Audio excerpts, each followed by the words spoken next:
فأنا ناصح لإخواني بالصدع بالحق تبيض وجوههم. السكوت في مسألة الحزبية يضرها، فاصدع بما تؤمر وأعرض عن المشركين. سلامي على دماج ورجالها والشيخ يحيى ودار العلم يا سعد بانيها. بسم الله الرحمن الرحيم.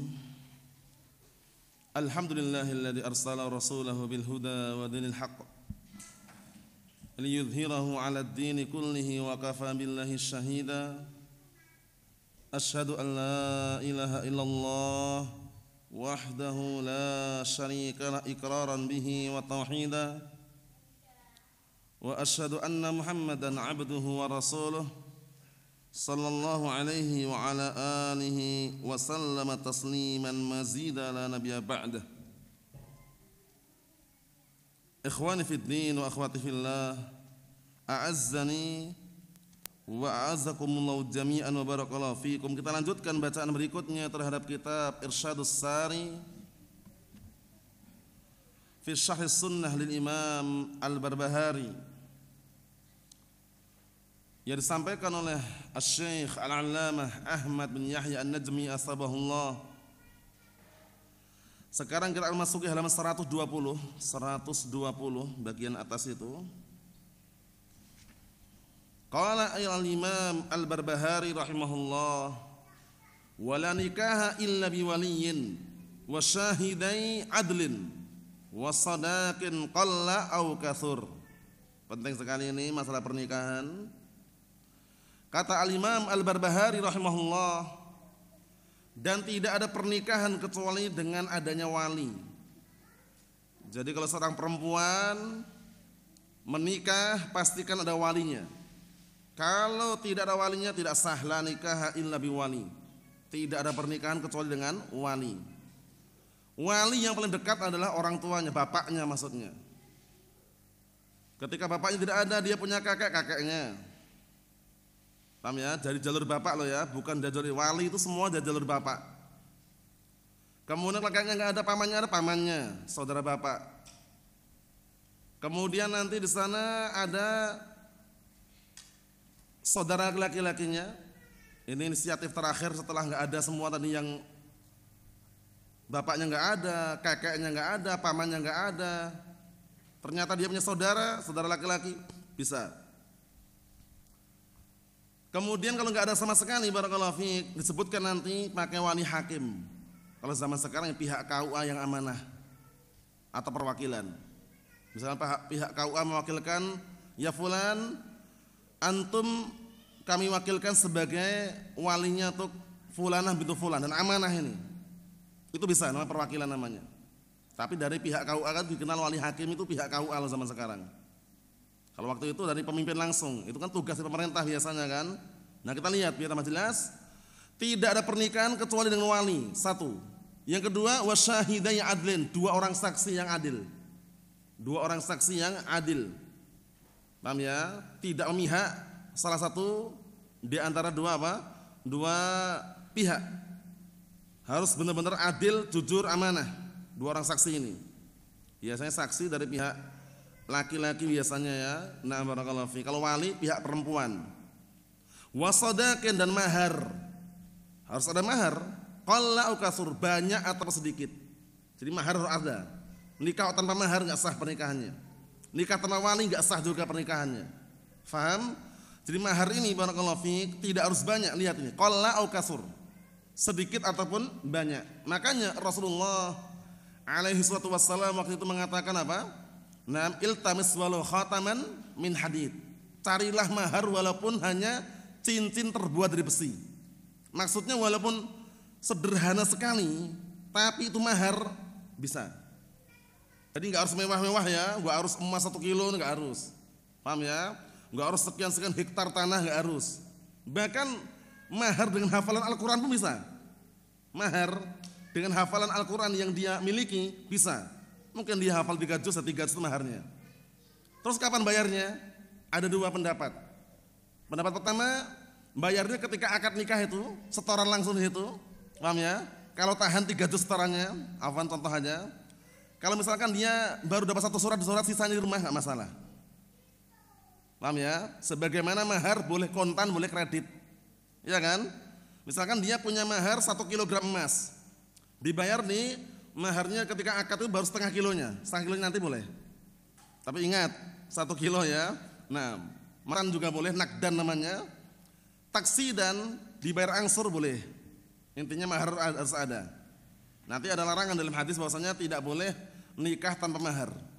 Mafhum ya? Jadi mahar ini harus saksi, 2 orang saksi, wali dari pihak perempuan harus ada. Wa man lam yakun lahu mawaliyin.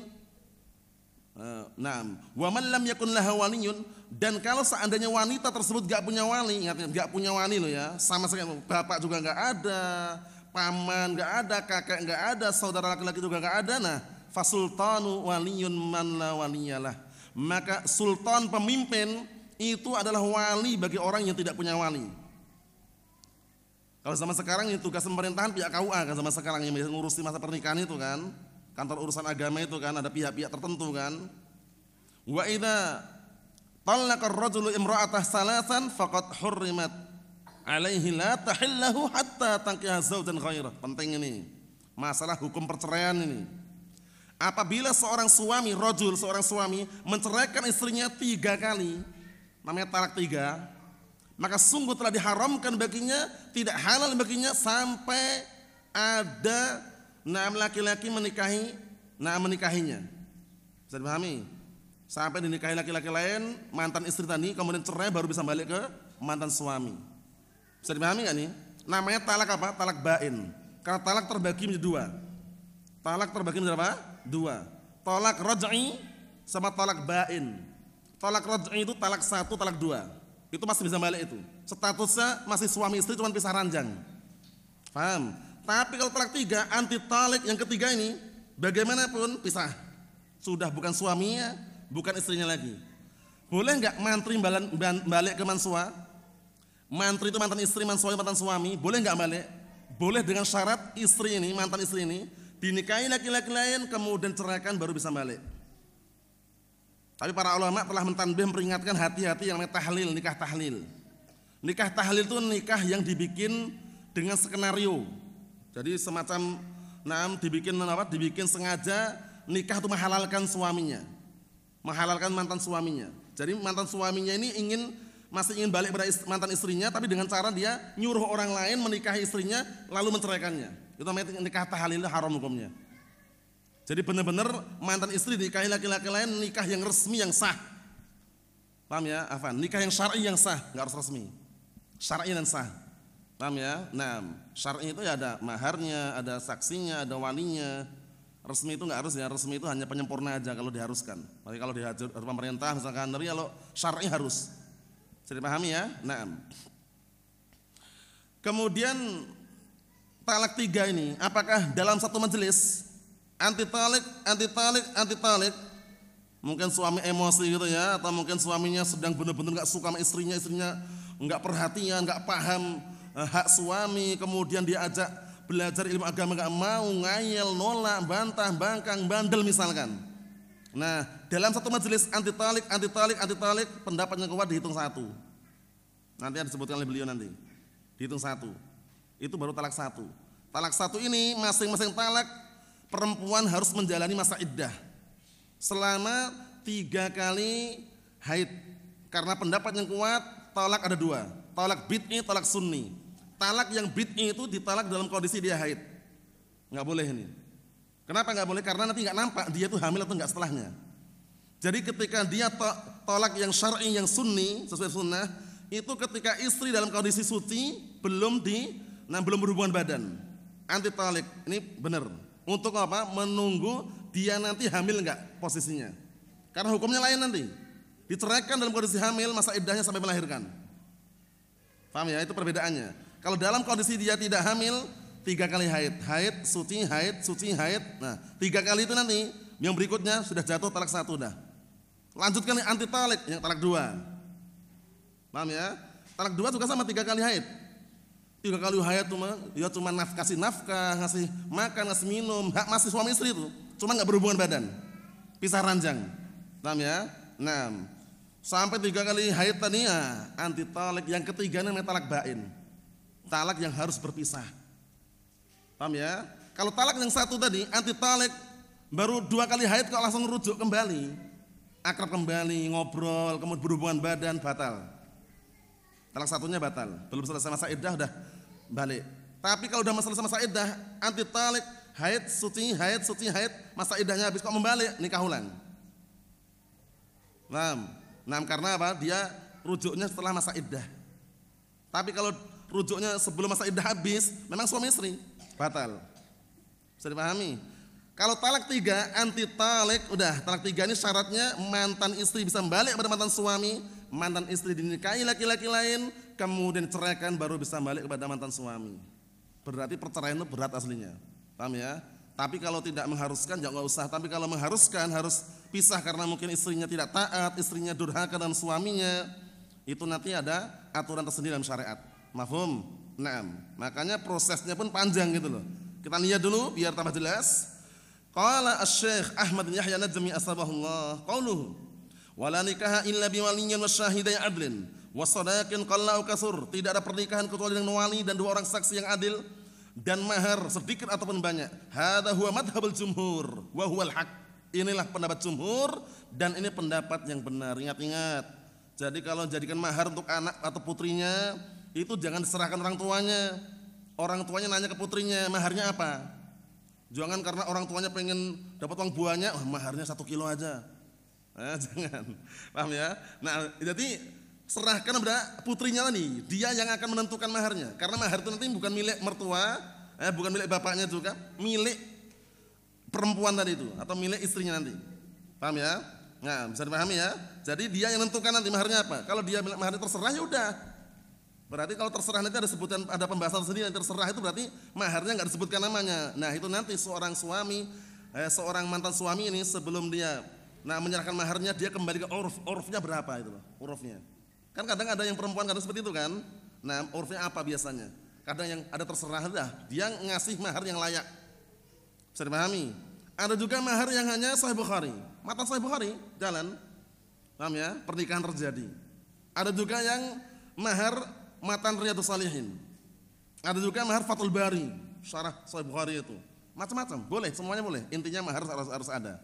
Mahar harus ada. Kita lihat lagi. Idzan man yaqul anna lil mar'ah an tuzawwid nafsaha fi ghairi idnin waliha qauluhu batilun munaqidun adillah. Penting ini. Setelah beliau menjelaskan mazhab jumhur yang benar, jika demikian berarti orang yang mengatakan bahwasanya perempuan boleh menikahkan dirinya sendiri, perempuan boleh menikahkan dirinya sendiri tanpa seizin walinya, ini adalah pendapat yang batil, berseberangan dengan dalil-dalil yang ada. Paham ya? Adapun waktu itu di zaman Rasul sallallahu alaihi wasallam ada seorang wanita yang apa? Yang menyodorkan dirinya atau dinikahi Rasulullah SAW itu khusus beliau. Waktu itu ada memang. Paham ya? Sahabiyah jalilah waktu itu. Cuman untuk yang lainnya harus. Paham ya? Untuk selain Rasulullah SAW, karena itu kekhususan beliau, yang lainnya kembali pada keumuman mahar. Bisa dipahami ya? Naam. Wa mukhalifun laha, bahkan berseberangan menyelisih dalil, bal annahu yaftah saghratan li ashabil fasad. Bahkan dia membuka peluang, membuka kesempatan untuk apa? Orang-orang yang punya kerusakan.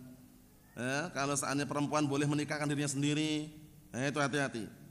Fayajibu i'tiqadu butlanih, maka wajib meyakini batalnya pernikahan seorang wanita apa? Menikahkan diri sendiri tanpa wali. Tolong aku dilamar misalkan tanpa wali, enggak bisa. Harus ada wali. Wa kadzalika aidan annahu la budda min shadaq. Seperti itu juga harus adanya shadaq. Shadaq itu mahar. Mahar harus ada. Ingat-ingat ya, mahar itu nanti kalau sudah diserahkan itu bukan milik mertua, tapi milik apa? Ya milik perempuan tadi. Makanya mahar itu sebenarnya semua dikembalikan kepada perempuan tadi. Paham ya? Maharnya apa? Tanyakan kepada putrinya tadi itu. Pengen mahar apa? Paham ya? Jangan orang tua yang menentukan. Orang tua ngasih masukan boleh. Ngasih masukan boleh, ngasih masukan, ngasih arahan, bimbingan. Tapi bukan sepenuhnya orang tua yang menentukan loh ya. Kembali ke putrinya tadi. Kalau putrinya bilang misalkan, udah terserah aja, udah sampaikan apa adanya. Nanti si laki-laki ini menilai sesuai dengan yang layak apa yang akan dia kasih. Bisa dipahami ya? Nah, jadi enggak harus minimal 10 gram enggak harus. Paham ya? Minimal 10 juta itu enggak harus. Paham ya? Karena sebagian tempat ada yang maharnya mahal ada. Di Yaman terus terkhususkan waktu itu yang masih ana ingat itu sana itu bisa dikatakan minimalnya itu sekitar 30-40 juta. Itu yang paling murahnya istilahnya gitu ya mahar. Orang-orang awam ada juga yang lebih dari itu ada. Cuman sebenarnya para ulama telah menjelaskan istinbat dengan dalil yang ada, yang paling sebaik-baik mahar itu yang paling mudah untuk memudahkan calon suaminya. Ini yang paling bagus mahar. Dan seindah-indahnya mahar dalam Islam. Siapa yang ingat kisahnya siapa? Abu Talhah Al-Ansari radhiyallahu anhu. Menikahi Ummu Sulaim. Ummu Sulaim paham kalau Abu Talhah ini orang kaya. Kalau beliau hanya milih hartanya, beliau mungkin sudah langsung menerima lamarannya. Tapi waktu itu Ummu Sulaim itu ibunya Anas bin Malik. Ketika dilamar oleh Abu Talhah Al-Ansari, beliau mengatakan, kalau engkau ini wahai Abu Talhah sangat tidak layak kalau lamarannya tolak. Tapi hanya satu syaratnya, kalau benar-benar ingin melamar diriku, Islam. Akhirnya Abu Talhah Al-Ansari masuk Islam. Nah, para ulama mengatakan mahar yang paling indah dalam Islam itu sendiri. Yaitu Islamnya Abu Talhah Al-Ansari waktu itu. Bisa dipahami ya? Itu sekedar kisah saja. Naam. Intinya mahar barakallahu fiik itu yang paling bagus, yang paling mudahnya, tidak membebankan, memberatkan calon suami. Kita lihat sini. Walakin idza lam yusamma as-sadaq fi nikah. Akan tapi bagaimana apabila tidak dinamakan, disebutkan mahar dalam pernikahan, maksudnya terserah. Jadi perempuannya nggak nyebutkan sekian gram misalkan. Maharnya ini dia terserah. Berarti nggak sebutkan maharnya kan? Tapi mahar tetap ada, cuman pihak perempuan ini nggak nyebutkan itu. Bisa dipahami ya? Nggak disebutkan namanya. Fas-shawab annahu la yubtil. Pendapatnya kuat, tidak membatalkan. Wa yu'tabar nikah sahih, dan pernikahannya tetap dianggap sahih. Wa tu'tis sadaq liddatiha ay aqribaiha wa asnaniha ay as-sadaq al-ma'ruf bainan nas. Tetap ngasih memberikan mahar yang ma'ruf di antara manusia. Apa maharnya? Paham ya? Naam. Jadi barakallahu fi, kadang ada yang berani memberikan nama, misalkan 1 gram aja, 2 gram aja, itu enggak ada larangan juga. Kalau seandainya dia yang terserah, berarti dia harus ngasih sesuai dengan yang ma'ruf apa.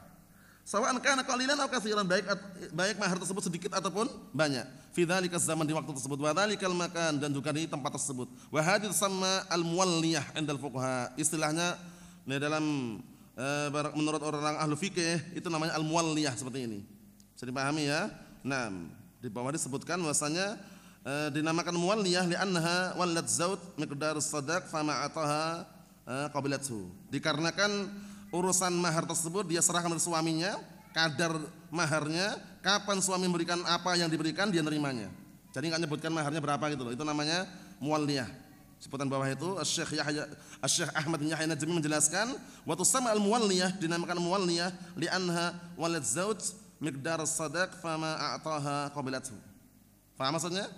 Dikarenakan wanita ini menyerahkan urusan mahar itu kepada suaminya, mantan suaminya ini, paham ya? Ukurannya berapa, paham ya? Maka kapan dia memberikannya, dia akan menerima perempuan. Yang biasanya dikatakan terserah gitu loh.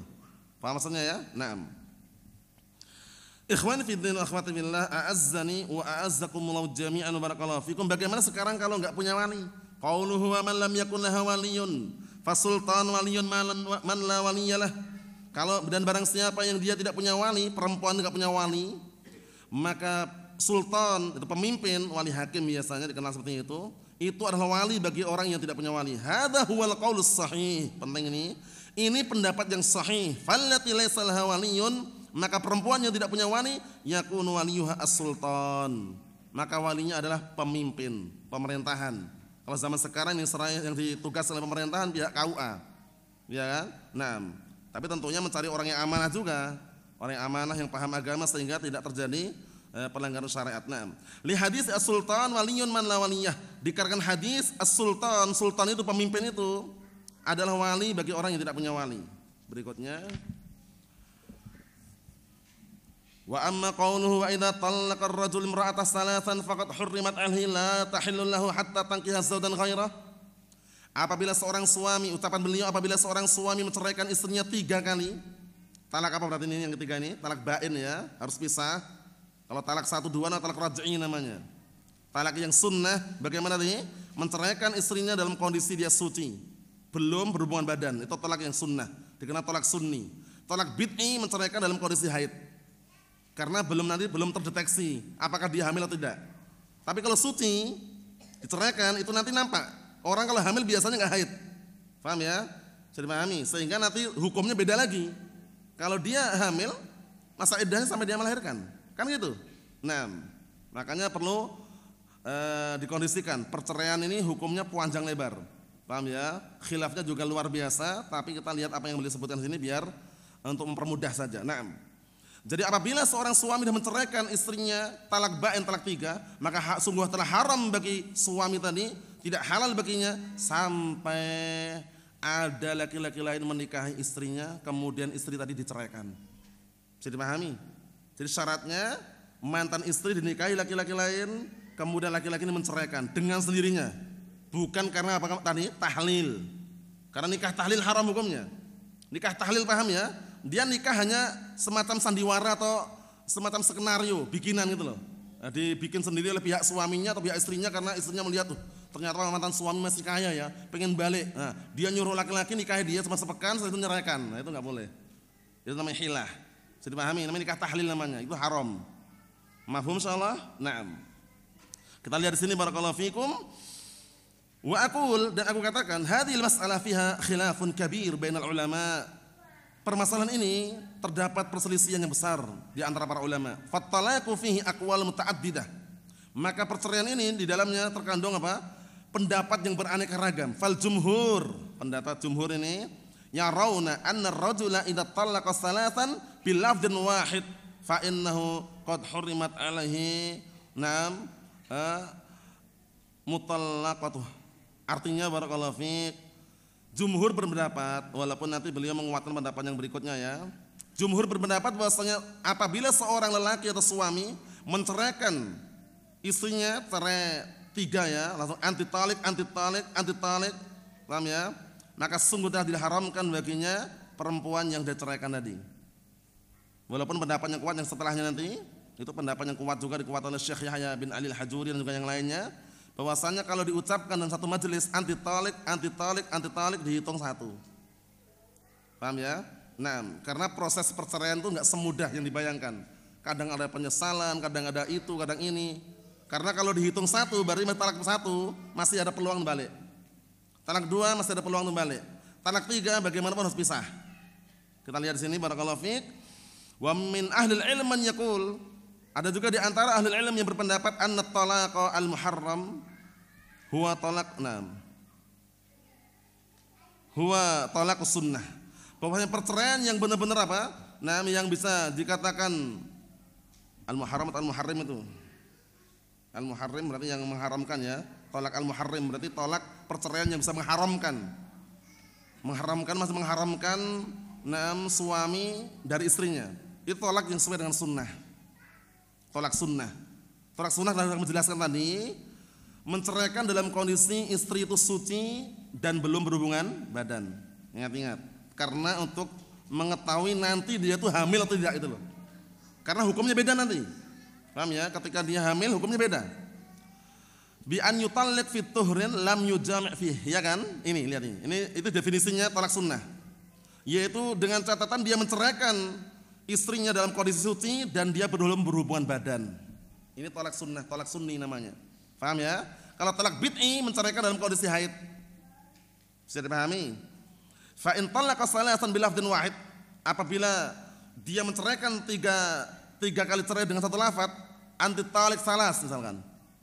Wahai istriku, kamu tak ceraikan 3 kali dalam satu majelis, satu lafaz itu. Paham ya? Nah, au bi alfadhin mutatabi'ah, atau dengan lafaz yang apa?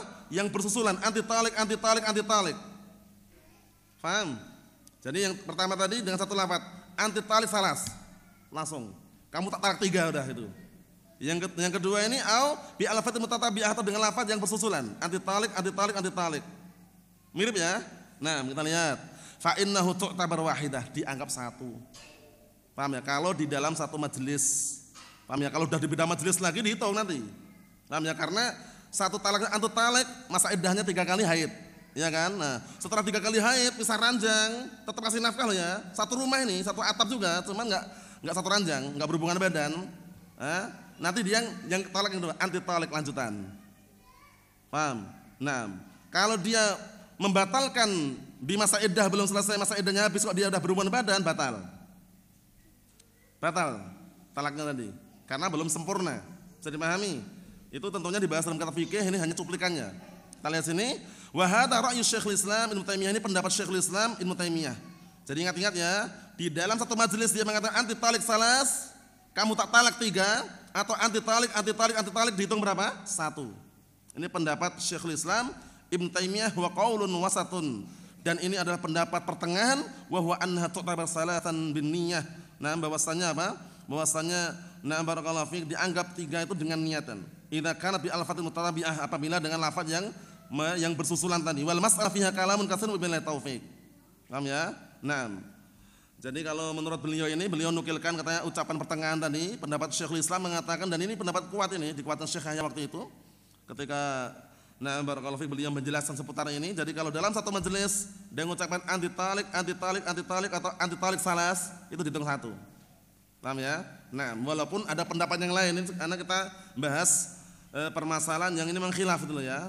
Kalau beliau mengatakan wa qaulun wasatun, dan pendapat yang pertengahan wa huwa annaha tu'tabar salasan bin niyyah, maka dia akan dianggap talak 3 kalau niatnya 3. Jadi kembali ke niatnya. Innamal amalu bin niyyat. Sampai-sampai masalah perceraian ini, kalau dia menceraikan karena emosi, itu sampai-sampai pendapat para ulama, sebagian mereka pendapat enggak dianggap. Karena cerainya karena emosi. Mungkin dia pulang kerja dibikin kena air minum, akhirnya emosinya naik gitu ya, asam lambungnya naik, marah dia. Apa ya? Contoh aja. Contoh bebas ya. Nah, marah akhirnya apa? Anti talik. Karena emosi, setelah sadar dia, wah, kok tak ceraikan tadi ya? Wah, saya sadar.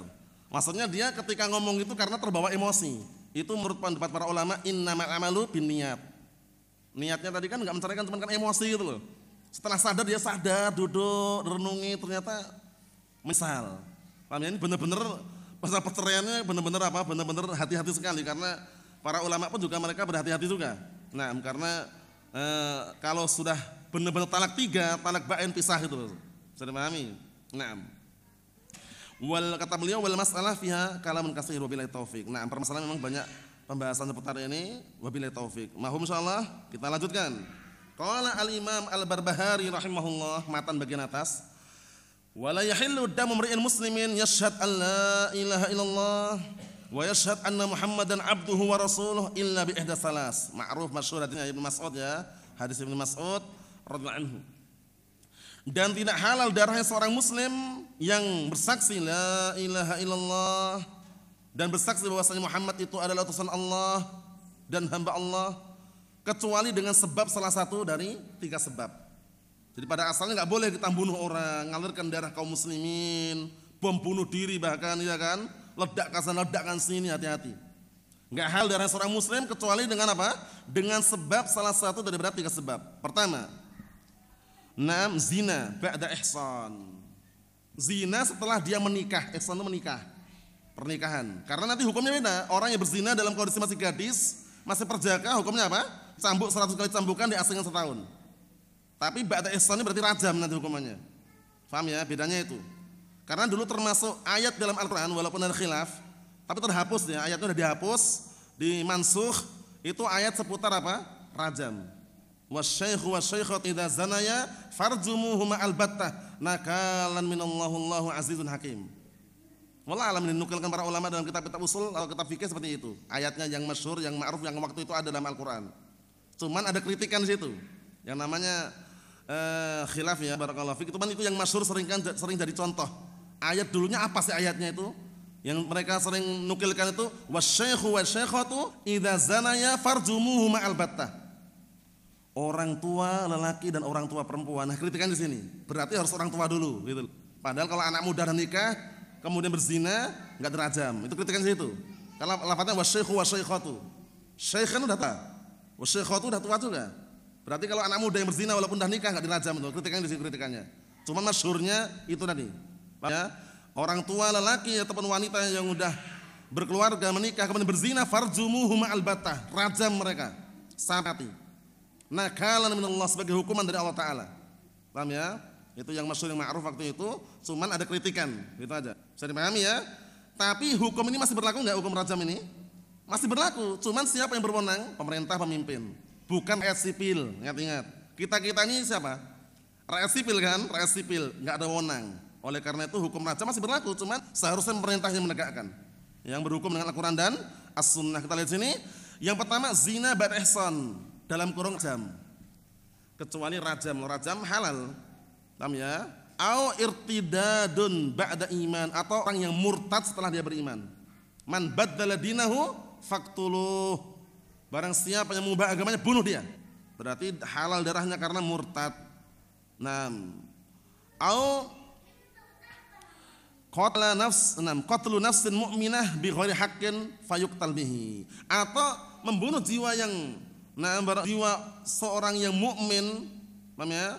Jiwa yang tidak bersalah seorang yang mukmin dengan sengaja, ya, tanpa ada alasan yang benar, maka dia dibunuh dengan sebab itu, qisas. Jadi kesimpulan 3, rajam, karena murtad, karena qisas. Itu baru halal.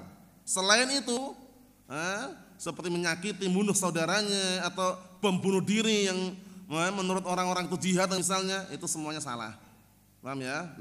Enggak diperbolehkan. Karena ancamannya berat loh ya. Bunuh orang sengaja itu berat ancamannya. Wa may yaqtul mu'minan muta'ammidan fajazaohu jahannam khalidan fiha wa ghadiballahu alaihi wa la'anah. Ngeri ancamannya itu. Siapa yang bunuh seorang mukmin dengan sengaja, fajazaohu jahannam, balasan neraka jahannam. Kekal di dalamnya, kemudian apa? Allah Ta'ala murka terhadapnya dan melaknat. Dan tempat kembalinya neraka. Ngeri barakallahu fiik. Makanya hati-hati. Sampai-sampai sebutkan dalam hadis, idzal taqa al-musliman bisayfayhima fal qatil wal maqtul finnar. Faqila ya Rasulullah hadzal qatil fama balul maqtul? Qala innahu kana harisan ala qatli sahibih. Ngeri sekali. Hati-hati barakallahu fiik. Pembunuhan itu enggak sembarangan. Kata Rasul alaihi wasallam, apabila ada dua orang muslim saling bertemu, berjumpa, bawa senjata, pedang atau senjata, saling baku hantam, maka yang membunuh dan yang dibunuh di neraka. Akhirnya yang terbunuh ini protes. Ada orang yang protes, ya Rasulullah. Protes dalam artian itu, barakallahu fiik, minta kejelasan kenapa gitu loh.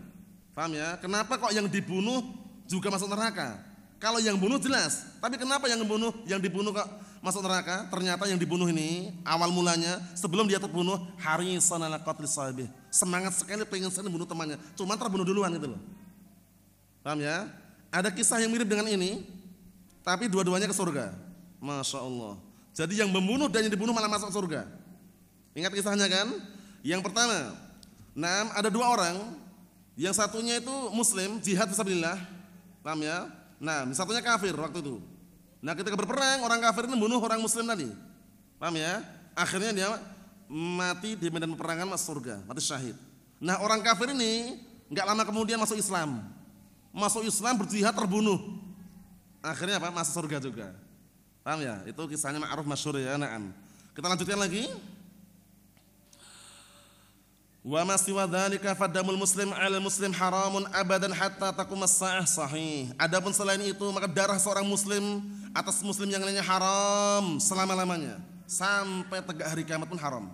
Paham ya? Hati-hati barakallahu fi, karena sebutkan dalam hadis awwalu ma yuhasabu bihil 'abdu yaumil qiyamah dima. Paham ya? Ana nukilkan semakna ya. Pertama kali nanti yang dihisab antara hamba dan hamba yang lain masalah darah.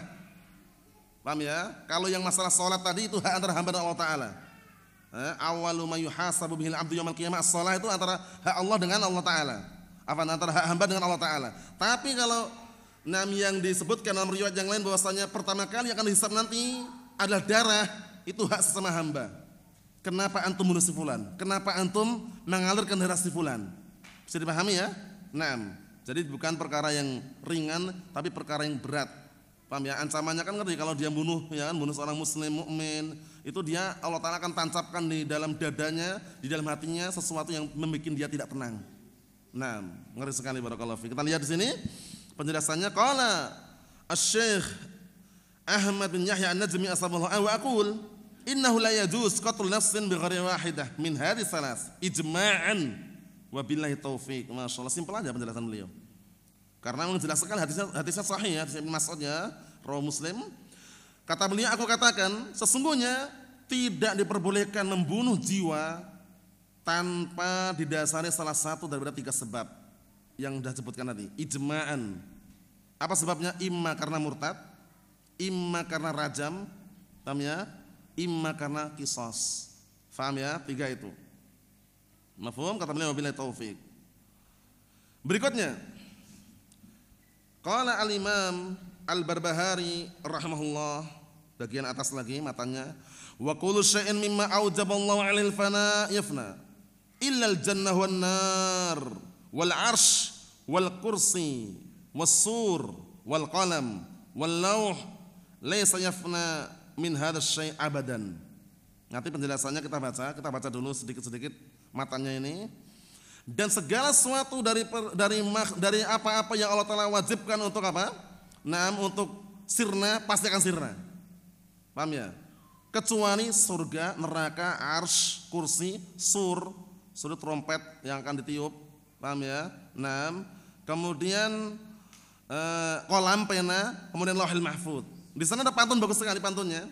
Sudah pernah nukilkan itu pantunnya. Sering disebutkan para ulama, mengumpulkan makhluk-makhluk Allah Ta'ala yang tidak mengalami kepunahan dengan istinbat dan juga dengan apa? Penelitian terhadap dalil-dalil yang ada. Apa itu? Samaniyatun hukmul baqa'i ya'ummuha minal khalqi wal baquna fi hayzil adam. 8 makhluk yang dia memiliki hukum kekal menyeluruh pada 8 tersebut. Wal baquna, dan sisanya fi hayzil adam, berada di lingkupan kepunahan. Paham ya? Kesirnaan. Apa? 8 tersebut, huwal arsyu, arsy, wa kursi, wa narun, wa jannatun, surga dan neraka, 4. Kemudian barakallahu fiik, wa ajbun, tulang ekor, wa alwahun, lauhul mahfud, wa arwahun kadza lauhi wal qalam. Kemudian lauhul mahfud dan pena. Ana ulangi sekali lagi. Samaniyatun hukmul baqa'i ya'ummuha. 8 perkara yang memiliki hukum kekekalan menyeluruh pada 8 tersebut. Adapun wal baquna, sisanya fi hayzil adam, berada di lingkupan kepunahan kesirnaan. Wal arsyu wal kursi wa narun wa jannatun wa ajbun wa arwahun kadzal lauhi wal qalam. Paham ya? 8 sudah. Ana ulangi sekali lagi. Arsy, kursi, surga, paham ya? Kemudian neraka, ya, 4 kan? Tulang ekor, ya kan? Lauhil mahfud, ya kan? Kemudian ruh, kemudian pena. 8 ini, paham ya? Mungkin Anda bisa merujuk di kitab-kitab yang ada. Kadang penukilannya itu di tempat-tempat yang seperti syarah akidah Thahawiyah, syarah akidah Wasithiyah. Anda terlupakan sumbernya, cuman pernah lihat di beberapa sumber itu ya. Mereka kumpulkan tadi itu dengan apa? Istinbat dari dalil yang ada. Paham ya? Itu untuk memudahkan aja. Malaikat pun enggak masuk kan? Karena nanti malaikat pun juga Allah Ta'ala apa? Barakallahu fiik, Allah Ta'ala takdirkan untuk sirna kecuali yang dikecualikan, gitu loh. Paham ya? Kita lihat sini, barakallahu fiik. Itu semuanya kata beliau tidak akan punah dari sedikit pun selamanya. Summa yab'atsullahu al-khalqa 'ala ma amatahum 'alaihi yaumil qiyamah wa yuhasibuhum bima syaa fariqun fil jannah wa fariqun fis sa'ir wa yaqulu lis-sa'iril khalqi mimman lam yukhlaqu lil baqa kunu turaba. Kita artikan dulu. Kemudian setelah itu Allah Ta'ala bangkitkan makhluk semuanya sesuai dengan apa yang Allah Ta'ala matikan mereka di atasnya. Berarti innamal a'malu bil khawatim. Sesungguhnya barakallahu fiik, amalan-amalan itu dinilai baik buruknya tergantung dengan penutup apa? Penutup akhir hayatnya. Paham ya? Makanya kita senantiasa berdoa agar diwafatkan dalam kondisi apa? Husnul khatimah. Karena penting sekali itu. Ya, tidak ada yang menjamin nanti meninggalnya pasti di atas sunnah, tidak ada. Cuman ya kita berusaha untuk istiqamah di atas Islam dan as-sunnah. Karena kalau meninggal di atas Islam as-sunnah, apa kata Imam Ahmad? Mata 'alal khairi kullih. Dia mati di atas kebaikan seluruhnya. Kita lihat lagi. wa yuhasibuhum bima sya, dan Allah Ta'ala akan apa? Akan menghisab mereka dengan apa yang Allah Ta'ala kehendaki. Paham ya? Dan Allah Subhanahu wa taala akan menghisab mereka dengan apa yang Allah Ta'ala kehendaki. Hisab. Paham ya? Makanya ada ucapan bagus sekali itu. Ucapan sebagian salaf mengenai dunia dan akhirat. Dhahabatid dunya mudbiratan wa dhahabatil akhirah mukbilatan. Paham ya? Dunia berlalu hilang begitu saja, sedangkan akhirat datang menghadapi kita dan datang di hadapan kita. Paham ya? Walikullin minhuma apa? Banun. Masing-masing keduanya itu ada anak-anaknya. Anak-anak penduduk dunia, anak-anak penduduk akhirat. Kemudian nasihat seorang imam tersebut, fakunu min abna'il akhirah wa la takunu min abna'id dunya. Jadilah kalian tuh putra-putra anak-anak akhirat. Jangan kalian menjadi anak-anak dunia. Paham ya? Jangan menjadi penyembah dirham, penyembah dinar, jangan. Dunia ini hina, sebentar, sementara. Kalaupun banyak hanya sementara. Seperti itu dunia. Tapi akhirat kalaupun sedikit itu selamanya. Makanya sangat disayang kalau orang mati-matian kejar dunia, ternyata besoknya mati. Iya kan? Nah, makanya jangan pernah mengejar dunia. Dunia itu enggak perlu antum kejar. Kalau ingin ngejar akhirat itu, targetkan akhirat. Dunia pasti ada di belakang kita. Paham ya? Karena secara tidak langsung antum sadar kita ini sekarang udah dapat dunianya belum sekarang ini? Iya, duduk di dunia sekarang ini, udah dapat kan? Tinggal melanjutkan akhiratnya gitu loh. Paham ya? Kemudian apa kata sebagian salaf tadi itu? Nam li annal yauma amalun wala hisab wa ghadan hisabun wala amal. Dikarenakan hari ini amalan, bukan perhitungan. Dah besok perhitungan, tidak ada akhirat, enggak ada amalan lagi. Mafhum? Makanya sempatkan barakallahu fiik, jangan sampai tertunda, jangan sampai kita hanya mengejar dunia, jangan. Dunia ambil seperlunya, secukupnya, sisanya akhirat. Paham ya? Fariqun fil jannah, lihat ini. Nanti sekelompok di surga, wa fariqun, dan kelompok yang lain di sa'ir neraka. Kemudian Allah Ta'ala mengatakan semua makhluk dari kalangan makhluk-makhluk yang tidak diciptakan untuk kekal, karena nanti ada makhluk-makhluk yang diciptakan apa? Tidak untuk kekal, hewan-hewan, binatang-binatang. Kunu turaban, jadilah kalian semuanya tanah. Tapi kalau manusia kan ciptaan kekal, kan iman di surga, iman di neraka. Jin juga sama kan, iman surga, iman neraka. Ya kan? Tapi nanti ada makhluk-makhluk, hewan-hewan, binatang-binatang, ya, yang memang diciptakan tidak untuk kekal. Allah Ta'ala katakan kepada mereka, kunu turaban, jadilah kalian semuanya tanah. Ya, itu perkataan Imam Al-Barbahari rahimahullah. Kita lihat penjelasannya sedikit situ. Qala Asy-Syaikh Ahmad bin Yahya An-Najmi asbahullah, syarahnya bawah itu, qauluhu wa kullu syai'in mimma aujaballahu 'alaihi al-fana yafna. Dan segala sesuatu dari apa-apa yang Allah telah wajibkan padanya untuk sirna, pasti akan sirna.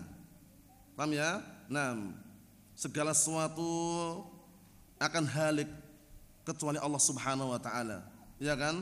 Kullu man 'alaiha fan, semuanya akan binasa, semuanya akan hancur. Illal jannah, kecuali surga, wan nar, dan neraka, wal arsy, wal kursi, was sur. Sur ini ada yang makna trompet itu ya, ditiup di nanti kelak di akhir zaman sebelum hari kiamat, yang menandakan itu hari kiamat setelahnya. Wal qalam, pena, wal lauhul mahfuz. Di sini enggak disebutkan apa? Tulang ekor. Tulang ekor padahal masuk. Sebagaimana perkataan Nabi kita Muhammad sallallahu alaihi wasallam, kullu bani Adam ya'kuluhu turab ila ajmad danab. Semua bani Adam akan dimakan oleh tanah kecuali tulang ekor. Minhu khuliq wa fihi yurakkab. Dari tulang ekor itu akan diciptakan kembali dan akan susun kembali. Jadi tulang ekor enggak hancur ya. Maksudnya enggak sirna ya. Kalau hancur mungkin bisa lah, tapi sirna tidak. Faham? Makanya kalau ada orang, wah berarti kalau gitu kita bakar aja mayatnya. Kita bakar, kemudian jadi abu, kita lemparkan ke lautan biar kehilangan jejak. Tidak. Tulang ekor itu walaupun hancur, tetap dia apa? Tidak punah. Bisa disusun kembali oleh Allah Ta'ala. Kenapa kira-kira? Memulai yang enggak ada aja mampu, apalagi cuma mengulangi. Iya enggak? Kita dulu kan enggak ada kan? Setelah meninggal dunia, kemudian diulangi kembali pengadaannya, lebih mudah gitu loh. Inna dzalika 'alallahi yasir, mudah bagi Allah Ta'ala. Wa ma dzalika 'alallahi bi'aziz, enggak sulit bagi Allah Ta'ala. Nah, barakallahu fikum, seperti itu. Ikhwani fid din, a'azzani wa a'azzakumullah jami'an, barakallahu fikum. Kita lihat dikit lagi. Kata beliau, ini semuanya tidak akan apa? Sirna. selama-lamanya. Aqul al-jannah wan nar wal 'arsy wal kursi, surga, neraka, 'arsy dan kursi, wa tamamul iddah dan juga penyempurna hitungan di sini. Nah, barakallahu fiik, sebutan bawah itu mimma dzukira fil matan minas sur wal qalam wal lauh, karena sebagian matan enggak disebutkan ya. Nah, sebagian disebutkan lam yukhlaq syai'un min hada lil fana. Paham ya? Tidak diciptakan sesuatu apapun dari hal ini untuk apa? Untuk sirna. Maksudnya apa? Itu semua diciptakan untuk kekal gitu loh. Bal hiya makhluqatun qabla as-samawati wal ardh, bahkan itu makhluk-makhluk sebelum langit dan bumi. Paham ya? Naam. Wa inda fana'i hadzal kaun, dan ketika alam semesta ini nanti akan hancur, kan sirna, la tafna, makhluk-makhluk itu tidak apa? Tidak sirna. Bal hiya baqiyah, bahkan tersisa. 8 makhluk, diingat-ingat ya. Samaniyatun hukmul baqa'i ya'muha minal khalqi wal baquna fi hayzil adam. Huwal arsyu wal kursi wa narun wa jannatun wa ajbun wa arwahun kadal lawhi wal qalam. Paham ya? Naam, seperti itu. Kita lihat dikit lagi sampai titik bawah itu. Kata beliau, fal jannatu mu'addatun li ahliha, maka surga dipersiapkan untuk penduduknya. Wan nar mu'addatun li ahliha, kemudian juga neraka disiapkan untuk apa? Untuk penduduknya yang penduduk neraka. Wa ba'dal ba'tsi wal hisab sayadkhul kulla darin man aradahumullah laha an yadkhuluha bi amalihim. Artinya setelah hari kebangkitan dan hisab, maka masing-masing yang Allah Ta'ala kehendaki mereka itu akan masuk di mana? Di tempatnya masing-masing. Paham ya? Yang Allah Ta'ala kehendaki mereka untuk masukinya dengan sebab amalan-amalan mereka. In khairan fa khairun wa in syarran fa syarrun. Jika amalannya baik, hisabnya bagus, maka balasannya juga bagus, baik. Apabila amalan jelek dan buruk, maka balasannya juga jelek dan buruk. Kita lihat, wa wajadu ma amilu hadira wa la yadlimu rabbuka ahada, dan mereka kelak akan mendapati, menjumpai apa yang mereka amalkan di dunia hadir di hadapannya, dan Rabbmu tidak pernah mendolimi seorang pun. Wa ahlul jannah saya'murunaha, dan penduduk surga mereka akan memakmurkan surga tersebut, wa yabquna fiha, dan mereka akan kekal tinggal di situ ila ma la nihayata, maksudnya sampai waktu yang tidak ada habisnya. Masya Allah, penduduk surga, lihat itu. Ingat-ingatnya, kitab rujukan yang paling bagus, ya, yang paling indah seputar surga neraka apa kemarin? Hadil Arwah ila Biladil Afrah. Itu bagus sekali itu, karya Imam Ibnu Qayyim Al-Jauziyah rahimatullah alaih. Naam. Wa ahlun nas yabqauna fiha ila ma la nihayata illa narul muwahhidin. Penting ini, poin ini penting sekali ini. Dan penduduk neraka mereka akan tinggal di dalamnya sampai waktu yang tidak ada habisnya, kecuali apa? Kecuali nerakanya orang-orang ahlu tauhid. Ternyata ahlu tauhid ada yang masuk neraka. Naam. Nah, karena ada namanya sahibul kabirah minal muwahhidin, pelaku dosa besar di kalangan muwahhidin, itu nanti mereka akan diadab dengan kehendak Allah Ta'ala sesuai dengan kadar dosanya, dan ujung-ujungnya masuk ke dalam surga, enggak kekal mereka. Nah, inilah pendapat ahlu sunnah wal jamaah, bahwasanya ahlu kabair minal muwahhidin mereka masih apa? Masih mendapat peluang apa? Untuk masuk ke dalam surga, tidak kekal di neraka kalau diadab. Bisa dipahami insyaallah ya? Nah, barakallahu fikum, seperti itu. Ikhwani fid din, a'azzani wa a'azzakumullah jami'an, barakallahu fikum. Yang terakhir, perhatikan, alladzina yu'adzabuna bidzunubin irtakabuha, yang mana mereka-mereka yang diadab dengan sebab dosa-dosa yang mereka lakukan. Summa yukhrajuna minha ilal jannah, kemudian mereka dikeluarkan dari neraka tersebut menuju ke surga. Karena ada juga manusia-manusia yang sudah dimasukkan dalam neraka jahanam, kemudian Allah ciduk kembali dimasukkan dalam nahrul hayat, sungai kehidupan. Mereka digelari dengan jahanamiyun gelarnya, karena pernah masuk dalam neraka jahanam. Itu juga dengan apa? Dengan keutamaan dan karunia dari Allah Subhanahu wa taala. Wa amma narul kuffar, adapun nerakanya orang-orang kafir wal munafikin, dan nerakanya orang-orang munafik, alladzina kataballahu alaihimul khulud, yang Allah telah menetapkan untuk mereka kekal, fasayabqauna fiha ila ma la nihayah, maka mereka akan tetap tinggal di dalamnya sampai waktu yang tidak ada batasannya, kekal abadi selamanya. Nasallahu as-salamata wal afiyah. Sebenarnya masih sedikit, tapi insyaallah kita tunda pertemuan yang akan datang sekaligus menjelaskan yang perlu dijelaskan. Nasallahu as-salamata wal afiyah, walhamdulillahirabbil alamin.